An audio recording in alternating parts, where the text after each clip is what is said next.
Good afternoon, ladies and gentlemen. Welcome to another segment of Asaph Cafe. I am Asaph Adonai, your host. And on my left, we have our regular, the lovely Linda Brooks Curtis. And we're going to do another one-on-one show today, and she's just going to keep me company. So, let's see. I guess I'll start out with the traditional This Guy's in Love with You Again, which is my theme song. And thanks for coming today. Thank you. Always glad to see the voters. Yeah, this is such fun when Voters? I get to do these one-on-ones Listeners. with you. Yeah.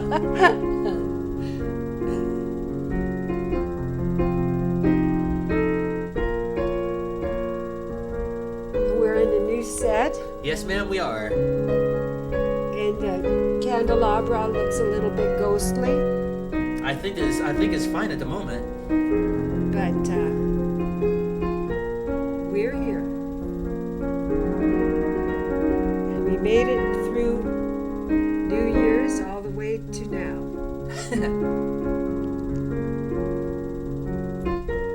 So how have you been this week? Oh, it's been a quiet but interesting week. Anything exciting happen? Well, I this took week? care of some bills. Well, that's good. That's a good thing. And, there's always something going at Missoula Manor. You know, Okay, we have, yeah. And incidentally, I brought a sack lunch, which was provided for me by Missoula Manor kitchen staff. I see. And there it is. Anyway, yesterday was a particularly busy day. We had, at 12 o'clock, there was a piano violin concert. Really? And at 2 o'clock, the Mellow Airs came and sang and had a sing-along with us. And one of the residents showed slides in the evening for I about see. an hour. And so there's always something happening, you know, poker games, bingo games, whatnot. And when we have our game night, they're going to let me play cribbage. Do you play cribbage? No, I never learned that. Oh, it's fun, and you can learn math and logic with it.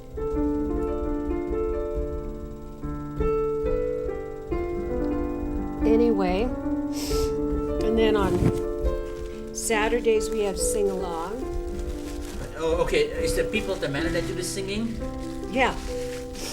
Yeah, we actually, it ended up that we sing hymns. Oh, okay. Sing along. But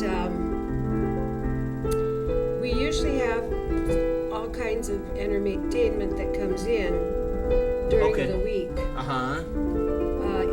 Weeknight evenings. And then sometimes we have movie of the week, and we'll watch a current or classic Uh-huh. DVD. So that's interesting. And I've been planning some of the DVDs that we'll be programming in for our movie nights Okay, I see. to come in the months ahead. So that's kind of what's new at the manor. Of course, I get really busy with church on Sundays, so I'm not really at the manor much time. I see.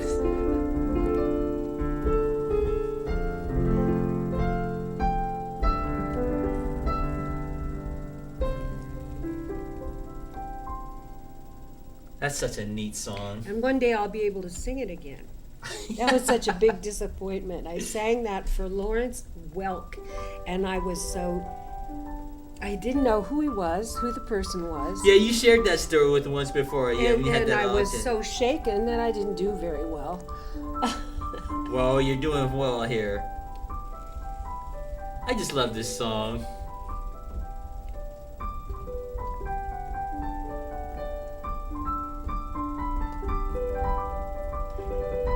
And his tail cut long.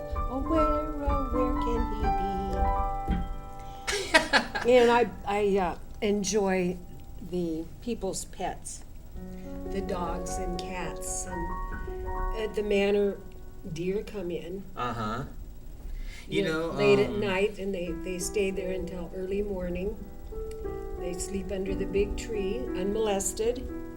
And during the day, the squirrels come out and play. And there are lots of songbirds. So it's fun for me in our little park with the trees.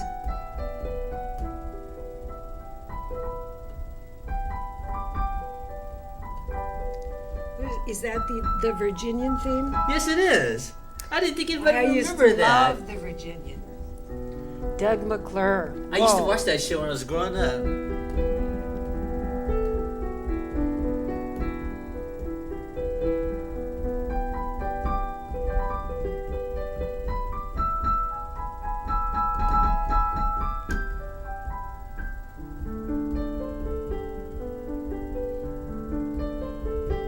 Of course, I listen to SOS radio all day long. Well, we can talk about that.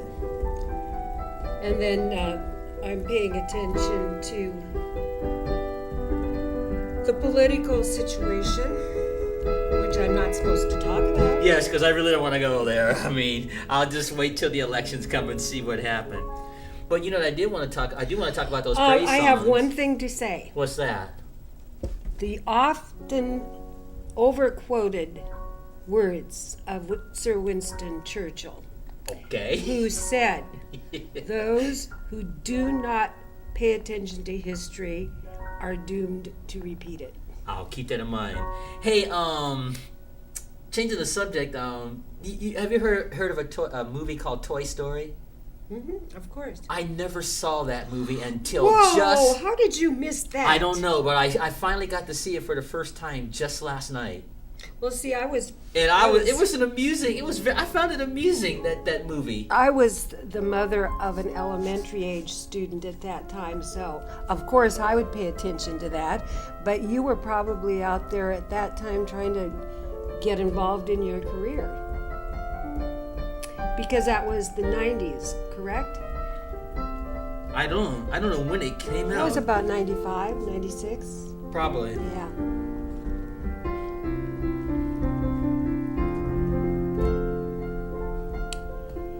Hurrah for espresso.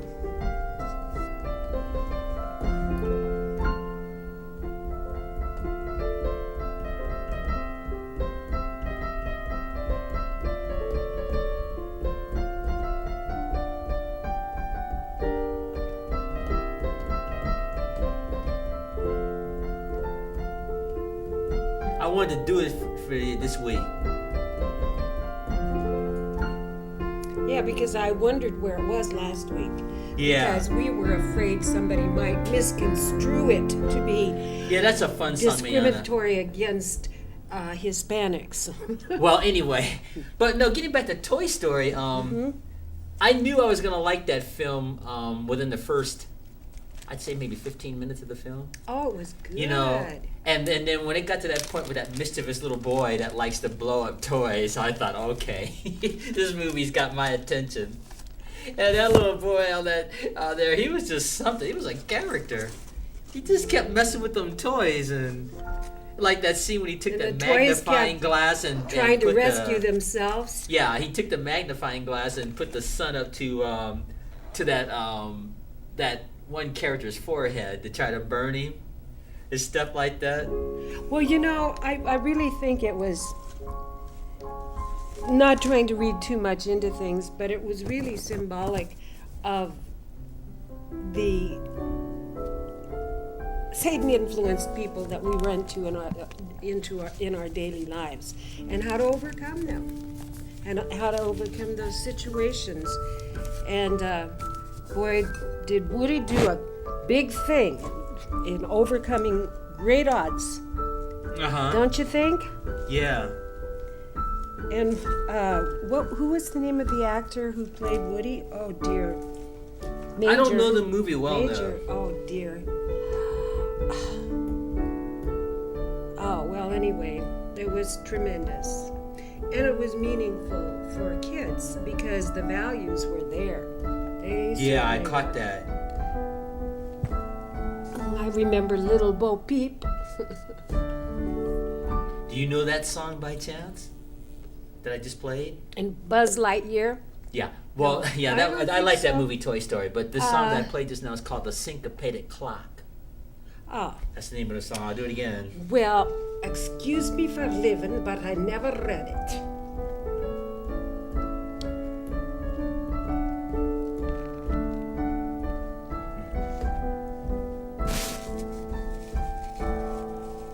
It's neat. Yeah, that's called The Syncopated Clock by Lyra Anderson, the composer. I don't know if you're familiar with Oh, him or yeah, I've not. heard of him. Yeah, he's written some interesting songs like He's the one who did the Sleigh Ride. That's version one of Sleigh Ride. That Yeah, and the Boston Pops Orchestra did their version, which was like number one on the pop charts when it first came out. And Leroy Anderson also wrote a song called "The Bugler's Holiday." Where those trumpet players get up there, like mariachi trumpet players, and they're doing all that fanfare stuff. And then there's another song he wrote called "A Trumpeter's Lullaby." That's a cute little melody. It goes something like this. I'm just making this up here.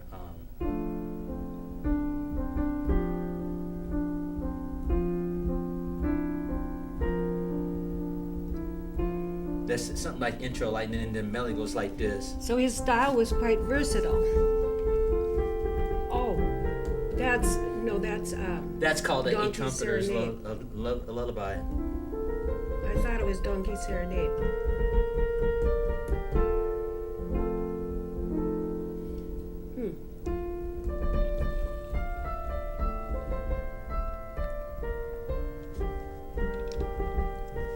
You ever heard this melody? That's what I was just saying. I thought it was Donkey Serenade. Well, it's probably similar. But my point is, Lyra Anderson, he's known for writing what's called light classical music. Not the heavy stuff like Stravinsky and all that stuff. It's just really light, delightful little melodies like this Trumpeter's Lullaby and he wrote a lot of other songs, and of course Sleigh Ride, which we use every year. But see, according to history, that was not a Christmas song originally, Sleigh Ride. He wrote that in a heat wave in the middle of the summer. And they used it as a light holiday thing, is the way to describe it. It wasn't like a Christmas song, but it became a Christmas song over time. So I just wanted to throw a little bit of trivia at you there. Well, my favorite number named Sleigh Ride is Mozart's Sleigh Ride. Oh, okay. I don't know that. You don't know that?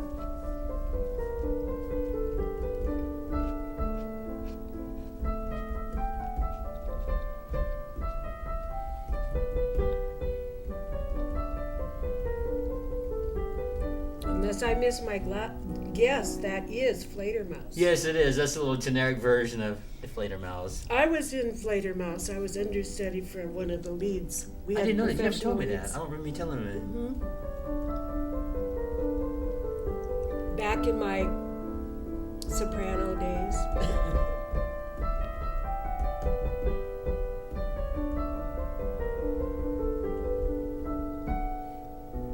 Something like that.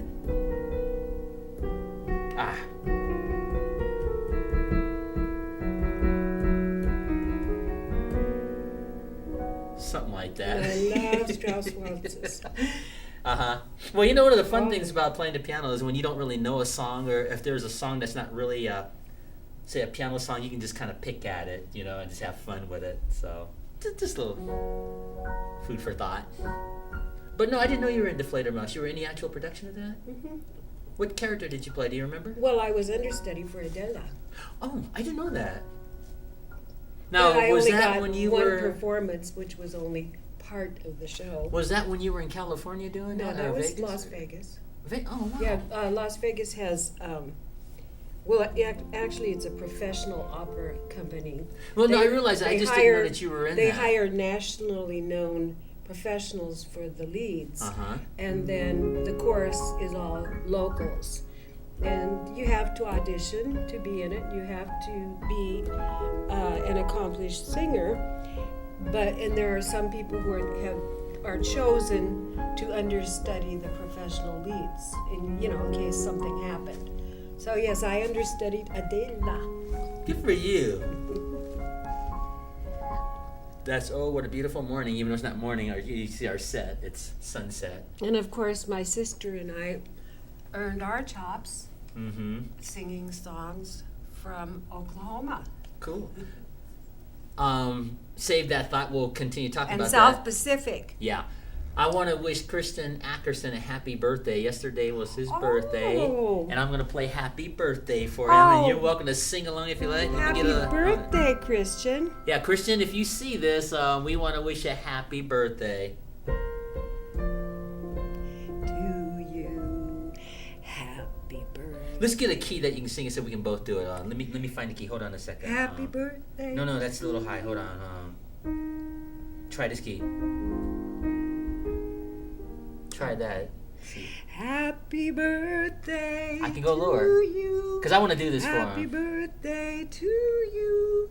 Happy birthday. Okay, all right, hold on. We'll get a key. Hold on. Because I want to do this for him here. I don't know why I can't sing that today, but that's the way it is. Hold on. We'll get a key here. Hold on.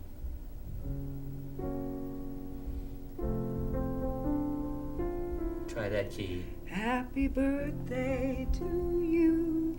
Happy birthday to you. Happy birthday, dear Christian. Happy birthday. Do it again. To you. Birthday to you. Happy birthday to you. Happy birthday, dear Christian. Happy birthday to you. Now we have to do the same thing for Joel. Many more. Now we got to do it for Joel. It was his birthday too, about a week ago or so. So Joel, this is a happy birthday greeting for you too. Let's get them both in, and we'll do that again. Hold on. I wish I could sing better. I was don't worry singing about it. You're doing yesterday fine. just fine. Okay. Happy birthday to you. Happy birthday to you. Happy birthday, dear Joel. Happy birthday to you. And many more. So happy birthday, Christian. Happy birthday, Joel. And congratulations to both of them. Thanks for singing that for them. So they're going to see this. Well, the thought was there. Yeah. Well, I promised Christian I would do that for him on his birthday. He and all the rest of the staff here at MCAT, they're such wonderful people, and I'm just so humbled and thankful that they allow me to do this Asaph Cafe. And of course, I'm very thankful to you for being part of this show, not only today, but since I've known you. It's always been a joy and a treat to have you. Everybody at MCAT is terrific. I know, I think that too. That overused trite word, but it's the truth. But you know, the real heroes are people like yourself and MCAT and all the people that make this show possible and all the other fun things I get to do. So I just want to acknowledge everybody. And of course, it's always fun doing one-on-one with you, so you're always welcome to be part of the show. Anytime you want to be a part of it.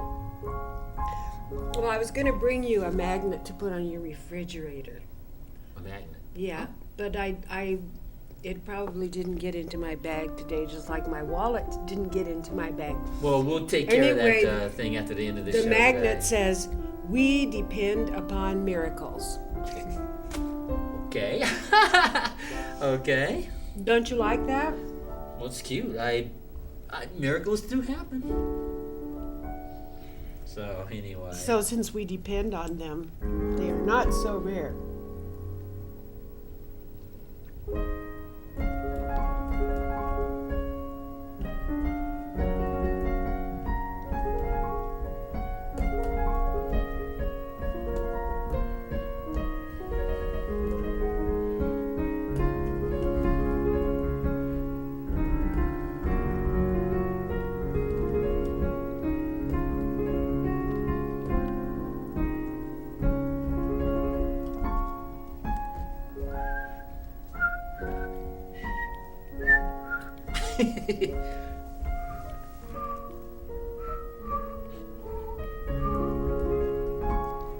The sun shines bright on my old Kentucky home, my old Kentucky home, far away. Okay, if you know, I didn't know you knew the words of that. Let me pick a higher key. I never know what I know the words to. Well, I'm let's in try that zone, you know. Let's try this key. I can't. I'm not going to sing that now. That's a little bit high. Okay. I used to sing. That was right in my range. Well, no, you're sounding fine as far as I'm concerned. I mean, I'm not a singer, but it sounds fine to me. And I'm always whistling. Yeah. I never even think about it. I'm always whistling. That's great. I don't think I'm the only one. Mm-hmm. Well, you know, 20 minutes have almost gone by so far. Time just flies every time we do this show. It's amazing. And I really like our new set. So, in fact, you're the first person on this temporary new set here that we're using for today's show because... That makes me feel very special. Yeah, you should be. Yeah. Because Christian is designing a brand new set. So, for today, we're just trying this set out here. And I do like the dawn look with the city in the background, the clouds. It's just beautiful. It's just beautiful. What would be a nice nighttime song? Deep Purple. Bird songs at eventide. Do you know the song?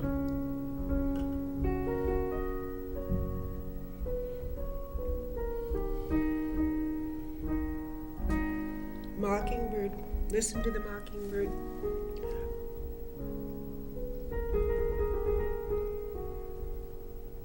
Mockingbird Hill. Actually, that's a piece of the Nocturne.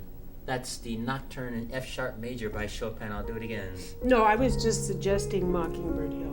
And you pick a song I don't even know.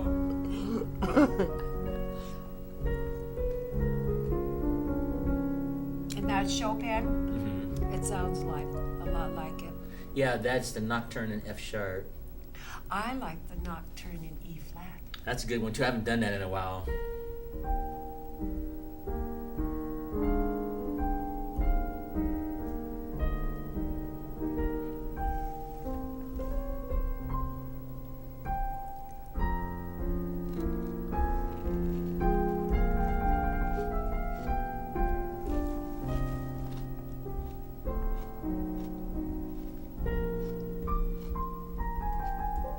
I haven't done that in a while. So I had to make up a few notes to compensate for it. Oh, it sounded wonderful. It's a beautiful song. Both of those nocturnes, the F sharp nocturne and the E flat nocturne, they're very beautiful pieces of work. And Chopin wrote some beautiful music for the piano, romantic music. He certainly did. And I like all of his works, but some I wouldn't recommend playing in a piano bar setting. You like when you get into those etudes that are all lightning quick, they all sound like the flight of the bumblebee or something, and I don't think that would work. But like these nocturnes, these nighttime songs, which is perfect since it's nighttime here, according to our set. Now, who did Waltz in C sharp major? Waltz in C sharp? Or C sharp minor, I don't know which one. Well, there's two. Waltz in C sharp. The Waltz in C sharp, that's Chopin. The Prelude in C sharp is Rachmaninoff. Oh. This is the Prelude in C sharp minor. I haven't done it in a while.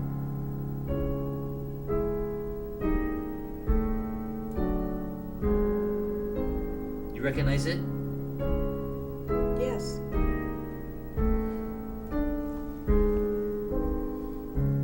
Something like that. Yeah, that's the Prelude in C sharp, and the Waltz in C sharp minor is the one that goes something like this.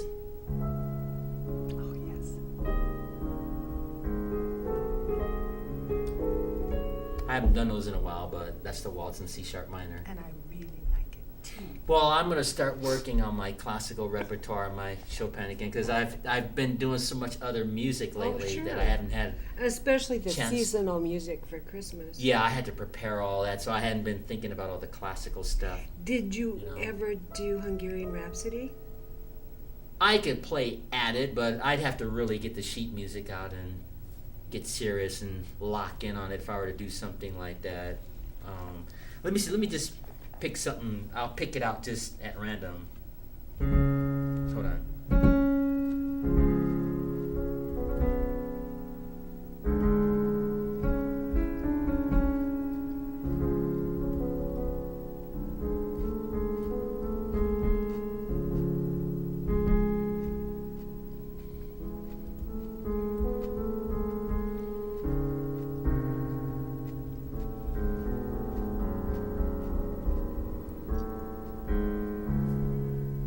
Something like this.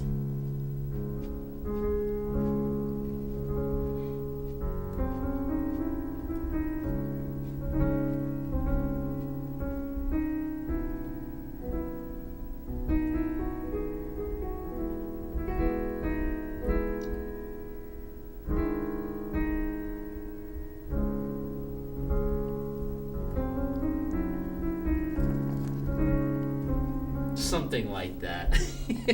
I enjoyed it. But no, if I were to play that song for real, I would get the literal sheet music out and get the right notes. Because that's one of those compositions, I think you have to do that a certain way, you know, when you're doing that kind of music.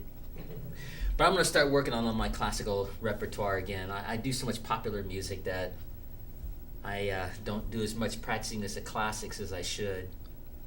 Except for maybe the Moonlight Sonata and maybe the Prelude in C, because I keep up on that. But all the rest of those, the nocturnes, I need to work on it. Let me play the Moonlight Sonata for you. I'll play it all the way through for you. Yeah, we'll go well with this. Well, yeah, with pretty this well nighttime. with this setting. I'll play Beethoven's Moonlight Sonata for you. Now I got to zone you out so I can focus, so don't take it personal.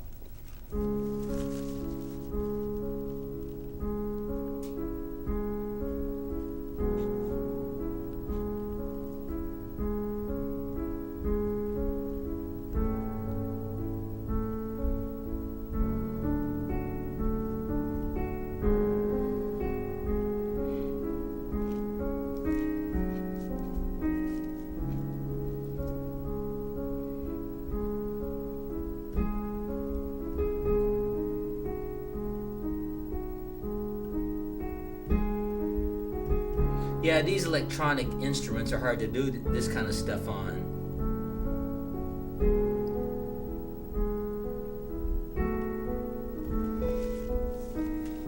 You know what I mean? You can't really express yourself like on a real piano in comparison to these little electronic ones.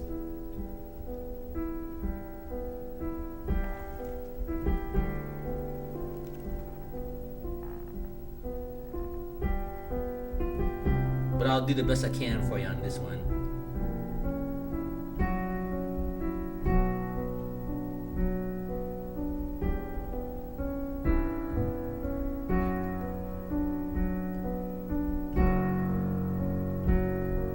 You see what I mean? This is so mechanical. Well, especially right in that little passage I know there, it, yeah. I see it. I see the moon rising and the clouds moving away.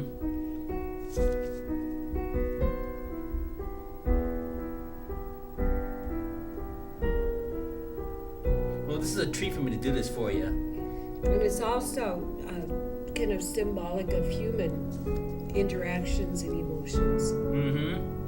Yay, Beethoven. It's a beautiful song.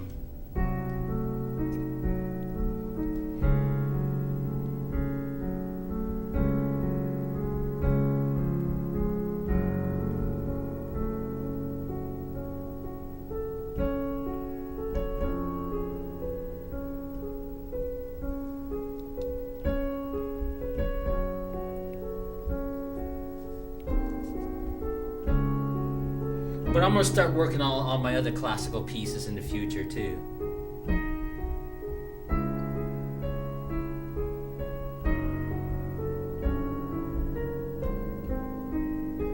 Isn't it a beautiful song?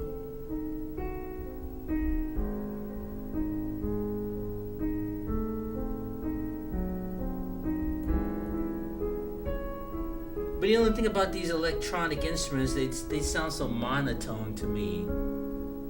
I don't know how to describe it.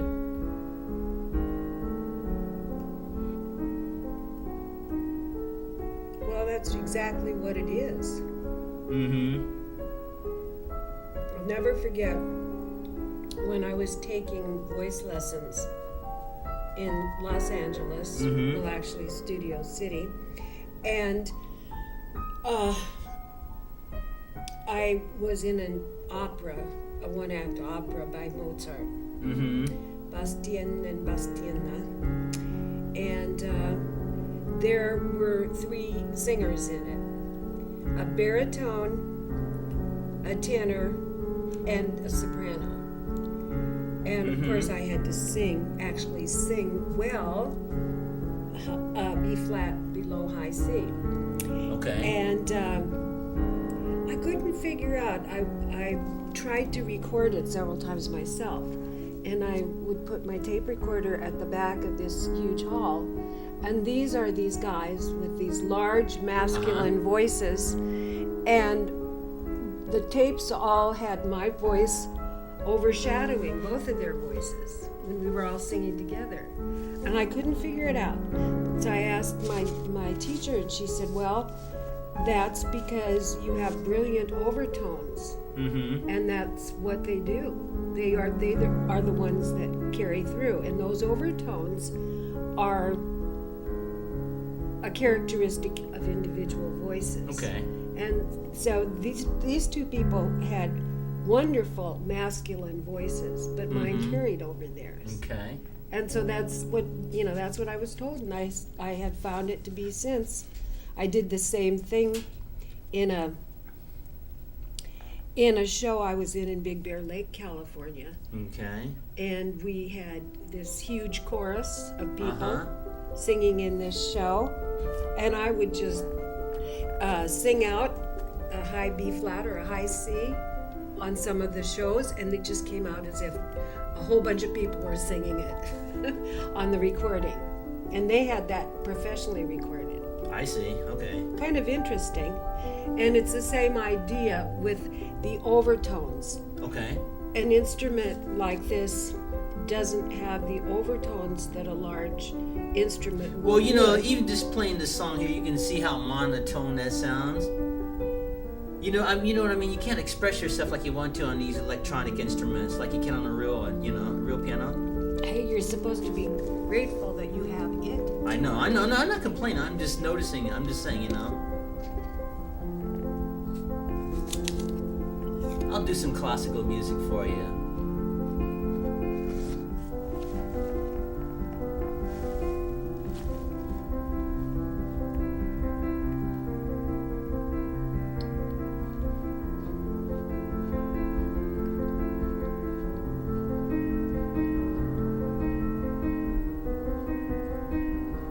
Pretty, this part too.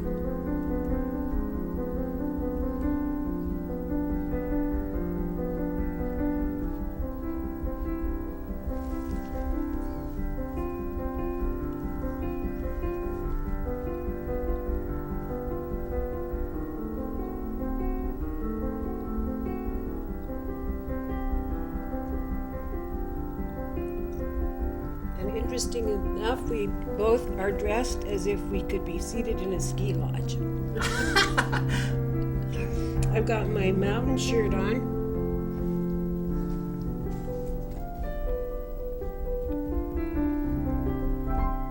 I just add that in at the end.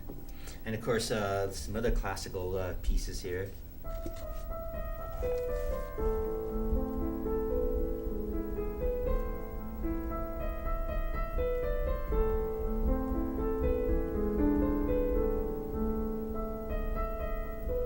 See what I mean with the echo and everything? You can't really express yourself like you want to.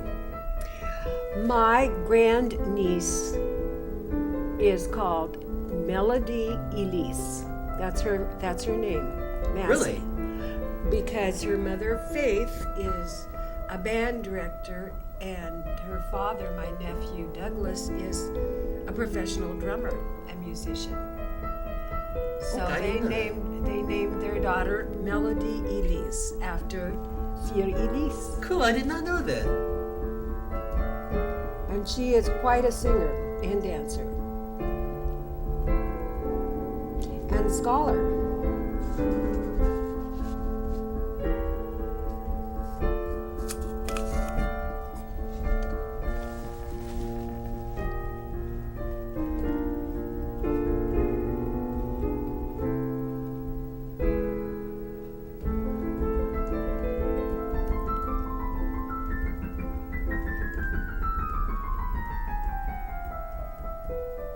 And the conclusion.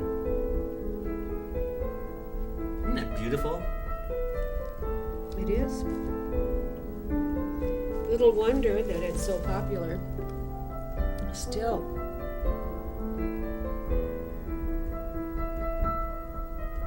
It is a beautiful song. 2.5 centuries back, practically, since it was written. Yeah.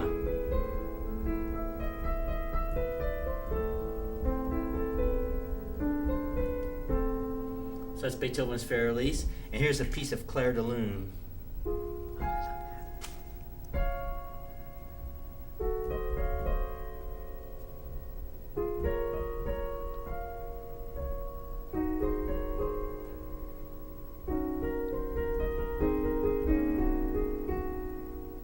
I like that chord.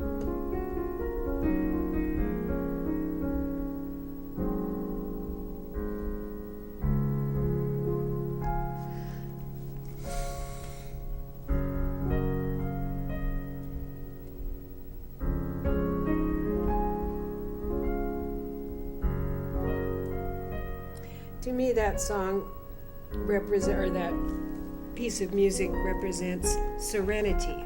Yeah, like our set. Have you ever played meditation from Thai? No, I haven't. I know of it, but I've never actually took time to learn that. I'm going to stop right there. But, Well, like I actually- was saying, as far as all the classical stuff, I want to start really focusing on that music, Chopin, and tighten the screws on it and get re-familiar with all that stuff again. All those nocturnes and stuff. One of my favorite nocturnes is the nocturne in C sharp minor. It goes something like this. I haven't done it in a while.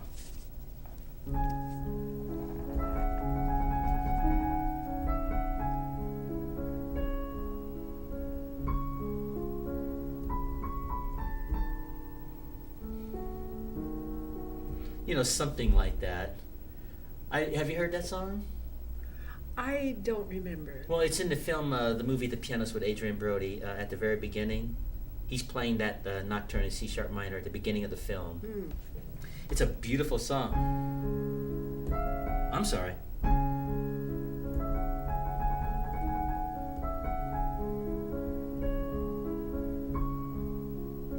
How old is the movie The Pianist?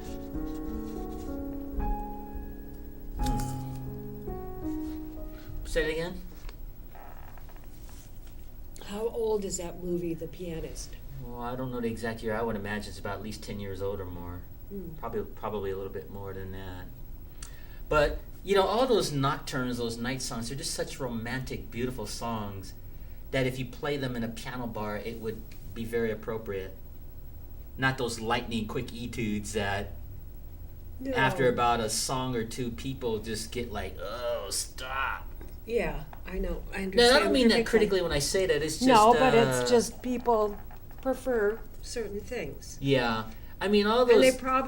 they probably prefer like you were mentioning the etudes. Yeah, those etudes, they're just so lightning quick, and they Or just. no, I mean the nocturnes.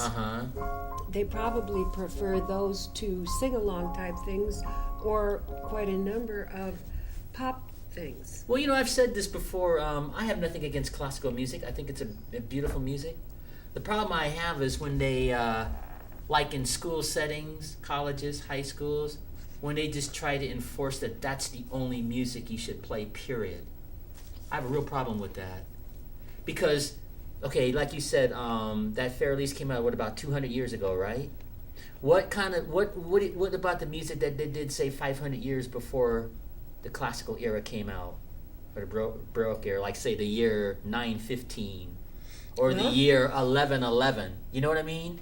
They didn't have classical music that we know of at that time. They used modal music. Well, I realize that, They but didn't see, my even have point. the same things. They didn't have a system of notation. They didn't have keys and notes the way we do. There was no such And thing as a the piano back in those days. were very, very simple. I can't say crude really, but they were very simple. But see, my point is, in the year 1110, for example, or 1111, for example, I just picked it at random. There was no Mozart and Chopin music at that time. See what I mean? They had to have had music back then, but it wasn't classical music like we know it in the 21st century. So to sit there and tell some person that they have to do nothing but classical music once it came out. See, I have a problem with that because they had beautiful music way before the classical came out. And they certainly had beautiful music after the classical. Greek modes and Gregorian chant. And perhaps, but my point is, there's so much music that you shouldn't just tell someone that they got to play nothing but this classical music. That's the problem I had. Because I told you that story when I was at the conservatory. That's all they did. They didn't want to do any jazz, pop, country, anything else. They just want to focus on the classics. Well, that's why I have a little bit of an argument with my brother.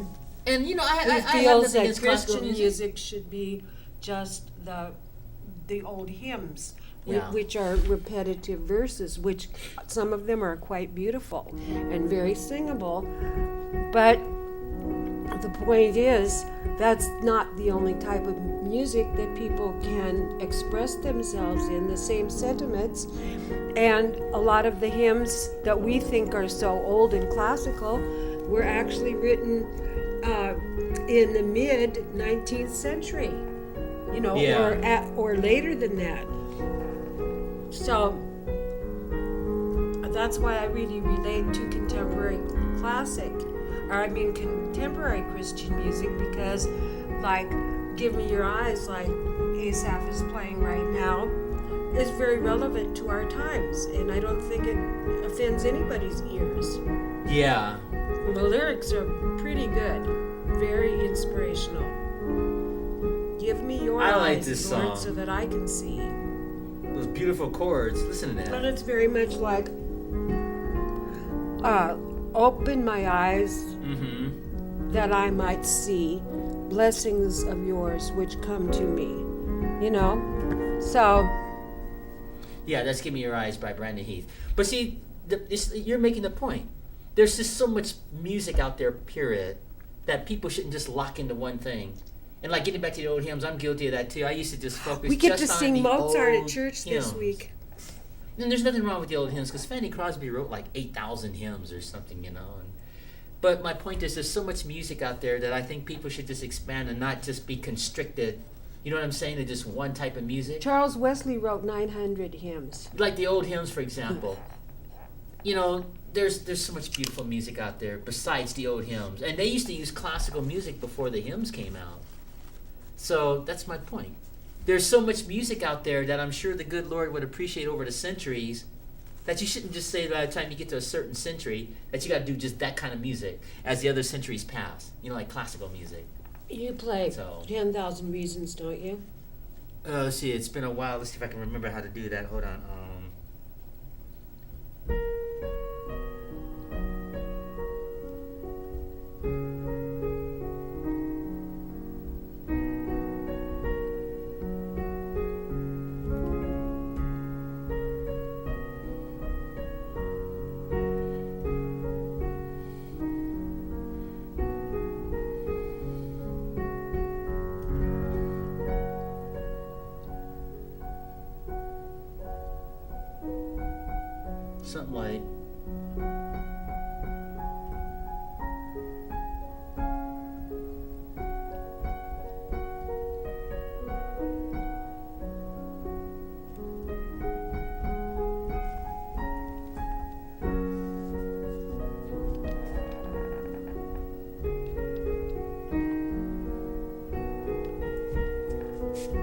Something like that.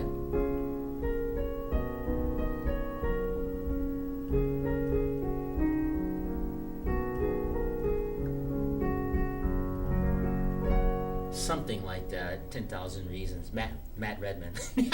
Well, you have captured the major melody of it. Yeah. Well, yeah. I mean, I haven't been practicing Some of those verses are a little bit different. Yeah. Well, I'm kind of improvising my way through some of these songs too, but which is a skill. Yeah, improvisation they call it. It's not based on what's called ROTE, rote, note for note. It's based on chords and scales. You have to have an extensive knowledge of chords and scales, like in a certain key, to be able to do that, to play by ear like that. Well, there's a trick to it. I remember reading biographies of both Beethoven and Mozart, and the fact that they both loved to improvise. Yeah, I had read that too. And that resulted in their music, is their improvisation. Oh, yeah. Here's a song here. Tell me if you know this one.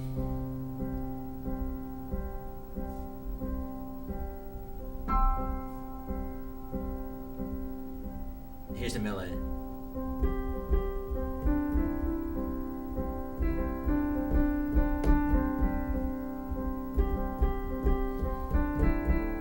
Oh, I can hear it, but I can't remember. And it has the that title. chord. What's the title? Anyway, that's by J.J. Heller. Oh my goodness! Now the title escapes me now. Let me just play it a while and see if the title comes back to me. I'm brain dead right now. I've had a brain dead moment.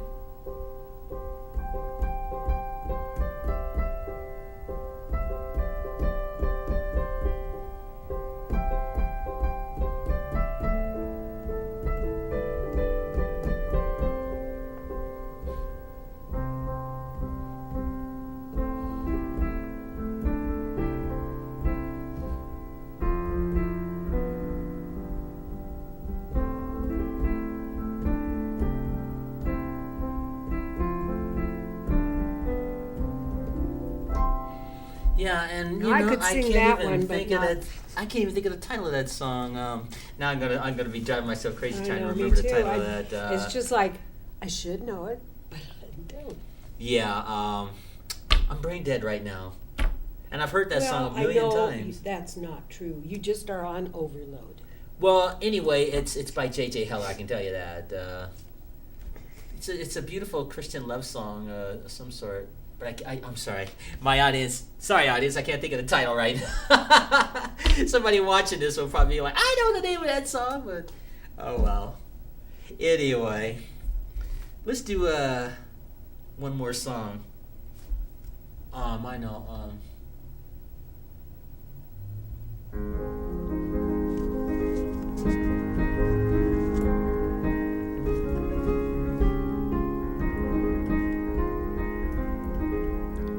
Someone slipped and fell.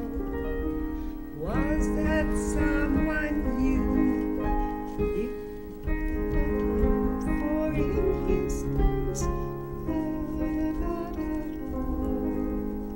do not be discouraged, for he gives hope to you. It's no secret. It is no secret what God can do. What He's done for others, He'll do for you. With arms wide open, He'll pardon you. It is no secret what God can do. Yeah, it is no secret. I always think of George Beverly Shea every time I hear that song, because he used to sing that song an awful lot in the Billy Graham Crusade. And I have no idea why I couldn't sing it right then. But that's Sounded fine to me. one of the things about old age. Blame it all on old age. You sounded fine to me, so maybe the next taping, let's I focus think on the some last religious time I songs. sang that, I was probably 9 years old. Really? That long ago, huh? Wow. Yep. My mom decided that our church choir should sing it. And It is we no sang secret, it huh? in our church choir. Well, yeah, that's contemporary Christian, isn't it? Well, I don't know if that's contemporary, but Well, it was then. well, okay, yeah, I see what you mean, yeah. But see, the point that I'm making to sum this whole conversation is there's so much beautiful music out there. I think the good Lord it doesn't appreciates have to all. be cast off because it's not just one. And that was the specific point I was kind. making, like with classical music. I don't think you should tell a student just play nothing but classical Shucks. music and nothing else. Well, when I was growing But up, that's just my opinion. our band played things like the theme from Bonanza, and and then Sousa marches, and then in concerts we played a mixture of classical and pop. Yeah, and it's just You know, fun. I can remember one of my favorite things was oh dear, what's his name? Cole Porter number. When They Begin the Begin. That was so much fun to play because I was a drummer, so I was keeping the rhythm going, you know. Begin to Begin, I remember that song. Something like tropical splendor.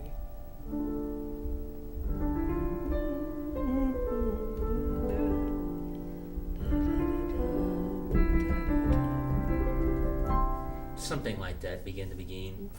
And we can't leave out Artie Shaw. He's synonymous with that song. Yeah. I don't even know if people even remember him, but he always played that song on his clarinet, so. But it's Begin to Begin. Any last minute things you want to say before we sign off on this first show? Because it's that time already. No, but I hope everybody enjoys the last few days of January and gets the taxes done early so that they can do them free online. And on that note, let's do Happy Trails and sign out here. So before we do, I am Asaph Adonai, your host. This is just a sleepy little simple section of Asaph Cafe with my lovely guest, Linda Brooks Curtis. So until our next show, ladies and gentlemen, Maranatha. Have a lovely week.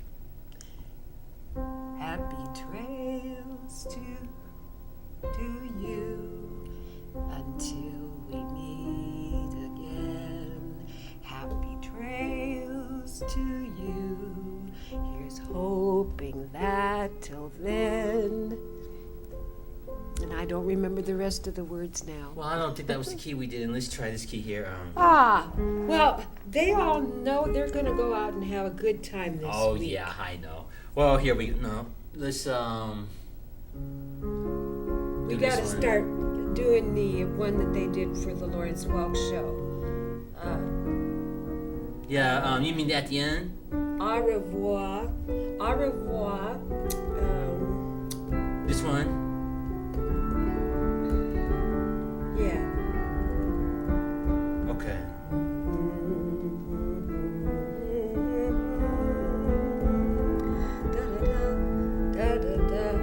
Auf Wiedersehen.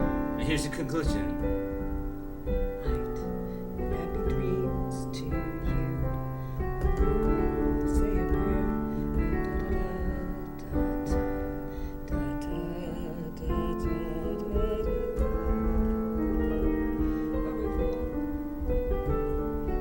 Adios, au revoir.